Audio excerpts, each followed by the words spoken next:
காலை மலர் நிகழ்ச்சியில் தெரிந்ததும் தெரியாதுங்கிற நம்முடைய பகுதியில் நாள்தோறும் பல புதிய தகவல்களை தெரிஞ்சிட்ருக்கோம்.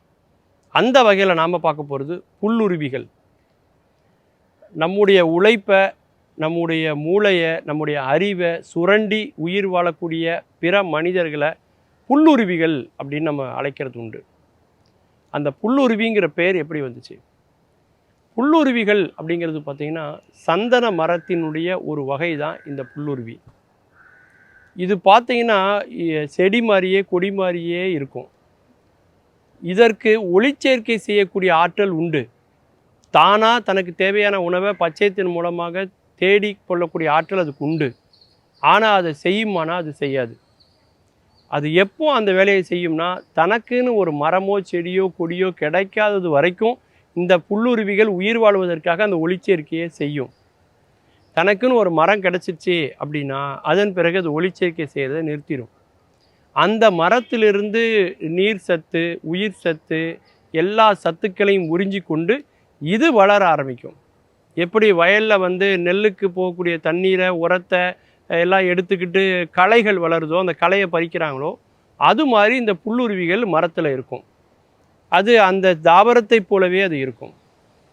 அதை நம்மளால் கண்டுபிடிக்கிறது ரொம்ப கடினம். ரெண்டாவது, இந்த புல்லுருவிகளில் ஒரு தாவரத்தினுடைய உள்ளே வளரக்கூடிய புல்லுருவிகள் இருக்கும். அதை வெளியிலிருந்து பார்க்கக்கூடிய நமக்கு அந்த மரத்துக்குள்ளே புல்லுருவி இருக்குங்கிறதே நமக்கு தெரியாது. அந்த மரத்தினுடைய காய்கள், பழங்கள், பூக்கள் வெளியில் வந்ததுக்கு அப்புறம்தான் அந்த மரத்தில் இந்த புல்லுருவி இருக்குது அப்படிங்கிறதே நமக்கு தெரியும். பச்சை நிறமாக இருக்கக்கூடிய அந்த மரத்தை அப்படியே மஞ்சள் நிறமாக மாற்றிவிடும். அப்படி அந்த ஒரு மரத்தினுடைய நிறம் மாறுது அப்படின்னா அதுக்குள்ளே புல்லுருவி இருக்குது அப்படின்னு அர்த்தம். அப்படி மாறின அந்த புல்லுருவிகளை நம்ம ஒரு கட்டத்துக்கு அப்புறம் பார்த்தாலும் நமக்கு அது ஒன்றும் பயன் கிடையாது. அதை ஒன்றும் பண்ண முடியாது. அதனுடைய விதை பரவல் இருக்கு இல்லையா, அயல் மகரந்த சேர்க்கை, அதுவுமே ஒரு தந்திரமானதான் நிகழ்த்தப்படுது.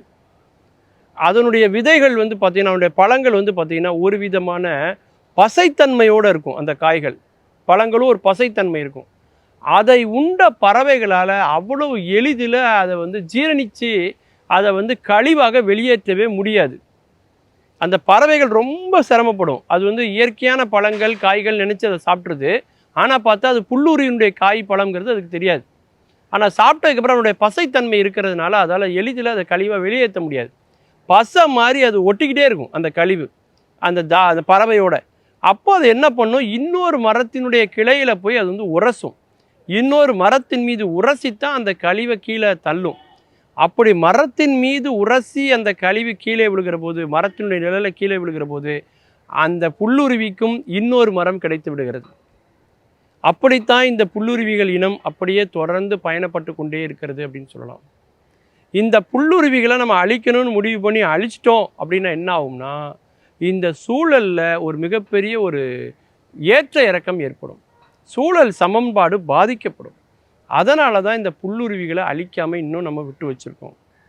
இந்த புல்லுருவிகளை அழிச்சா என்ன ஆகும் அப்படின்னா, பட்டாம்பூச்சிகள் இனம் முற்றிலுமாக இந்த பூமியிலிருந்தே அழிந்து விடும் அப்படின்னு சொல்லலாம்.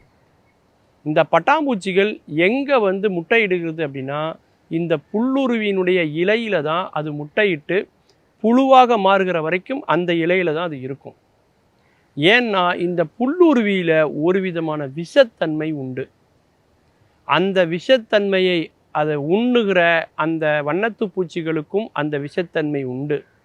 வண்ணத்து பூச்சி உடம்புக்குள்ளே ஒரு விஷத்தன்மை இருக்குங்கிறது தெரிந்து கொண்டதுனால தான் பெரிய பறவைகள் எதுவும் அந்த வண்ணத்து பூச்சியை கொத்தி சாப்பிடுவதே இல்லை. பறவைகளில் பார்த்தீங்கன்னா ஒரு பறவைக்கு ஆகாது, சண்டை போடுறதெல்லாம் நீங்கள் பார்த்துருக்கலாம். ஆனால் இந்த வண்ணத்து பூச்சியை எந்த பறவையுமே தொந்தரவு செய்யாததுக்கு ஒரே காரணம், இது புல்லுருவிகளுடைய இலைகளில் இருந்து அந்த விஷத்தை அது உணவை அருந்துகிறது. அந்த உணவில் விஷமும் கொஞ்சம் கலந்துருக்குது. அந்த கலந்த உணவு வண்ணத்து பூச்சி உடம்புலேயும் இருக்குங்கிறதுனால தான் எந்த பறவையுமே அதை அழிப்பதில்லை. அப்படி இந்த புல்லுருவிகள் இனம் காலம் காலமாக வாழ்ந்து கொண்டே இருக்கிறது. இந்த புல்லுருவிகள் இன்றைக்கி நேற்றுக்கு நம்ம நினைக்கிறோம், அப்படி கிடையாதுங்க. பல நெடுங்காலம், பல ஆயிரம் ஆண்டுகளுக்கு முன்பே இந்த புல்லுருவிகள் இந்த மண்ணில் இருந்திருக்கு. நம்ம யாராவது ஒருத்தரை பார்த்து புல்லுருவி அப்படின்னா அவரை நம்ம குறைத்து மதிப்பிடுறதா மட்டுமே அர்த்தமாகாது. அவர் மிக நீண்ட காலமாக நம்மோடு இருக்கிறார் என்ற இன்னொரு பொருளும் வருவதற்கும் இதில் வாய்ப்பு உண்டு.